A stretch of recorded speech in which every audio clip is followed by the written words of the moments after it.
Last week on Thursday, I tested positive for the king of all viruses, the king of all kings, COVID-19. Finally, after escaping from it for so long, I finally tested positive for COVID. And the irony being in the fact that I actually took my third dose, my booster dose, 2 days before I tested positive.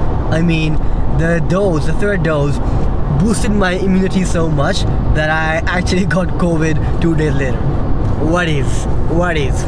So I tested positive on Thursday, and then on Monday, exactly 4 days later, I was supposed to start my labor week, where we were going to be placed 1 week at the labor ward and follow the doctors and the nurses and see C-sections, assistant deliveries, learn the examinations and actually do the examinations as well of pregnant women in labor. So I was really looking forward to this. And when you get COVID 4 days prior to that, I was so freaking nervous, because I was like, man, oh shit, I need to get this done. I need to be there. So luckily, the rules in Norway right now state that you have to isolate yourself for only 4 days, and then you can go back to work if you don't have any symptoms, or like a few symptoms are okay, but as long as you don't have fever and you're feeling pretty much okay. So I isolated myself on Thursday, Friday, Saturday, Sunday, and then went back to the hospital on Monday, and everything has been fine since then. And today is actually Thursday, and now I finally have the energy to get back to making these vlogs, because I actually wanted to vlog the entire labor week, but I couldn't do it. So now it's gonna be my last day on the labor week. So yeah, you have to come with me and see how this thing works out. And in case you are wondering why I'm vlogging while driving, well, the entire plan was actually to park my car once I get to the hospital and then do the talking part. But I'm late as always, you know the deal. If you've been following me, so I probably would not have enough time once I park my car, and then I have to rush and change and quickly get to the small group teaching, because it starts at 12:30 p.m.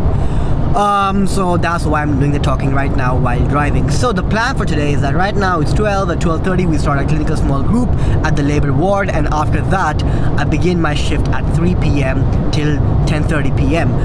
Where I will be following a midwife and hopefully get to see some juicy deliveries, man. Alright, let's get going. Gotta catch the tram. Oh, god damn it. Everything starts getting messing up. Or everything starts guess when you're late. The hardest part about being a medical student or a health worker in general is choosing the right size of scrubs. Man, this is something I struggle with every single time, because I don't know why, but the sizes keep on varying every single time. So one day a small would fit perfectly, other days small would be too big. So I don't know, man, this is a struggle every single time. I've got to get changed now, quickly, because my small group starts in exactly 4 minutes. A couple of minutes late, but I made it. Alright, so now we are done with the clinical group, and I have 15 minutes to go before my shift begins. And I actually have some chocolate cake right here, which I'm gonna help myself with. So at the small group today, we were just, at the outpatient clinic examining pregnant women. Doing abdominal examination, trying to determine the size and the positioning of the fetus, and listening to the fetal heart rate with this thing called the pinar, which is the most useless instrument ever invented in medicine.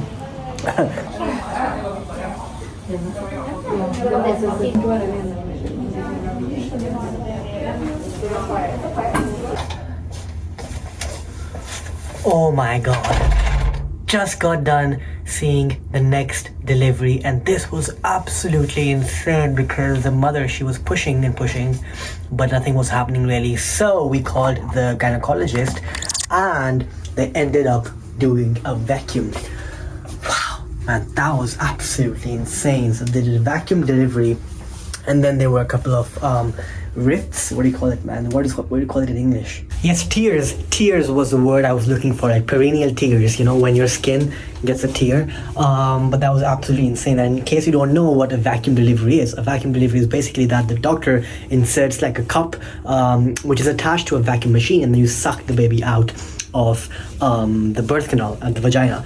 man, that was absolutely amazing to watch. And then the doctor had to do the stitches on the tear, and I got to hold the speculum and just do some minor assistance to the doctor, who was very nice and kind.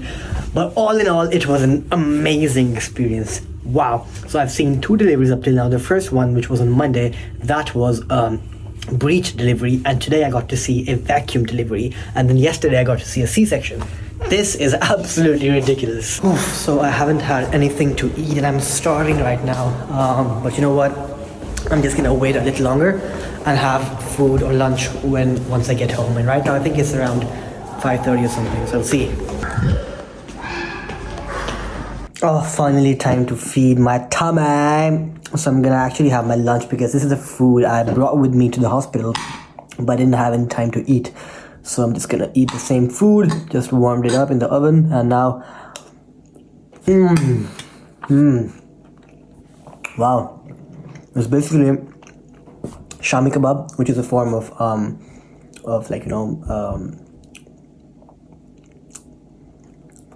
kebabs which are made with chicken, and then formed into like a cake shaped thing, and then you steak it in the oven. And then I have some rice with some peas. Delicious.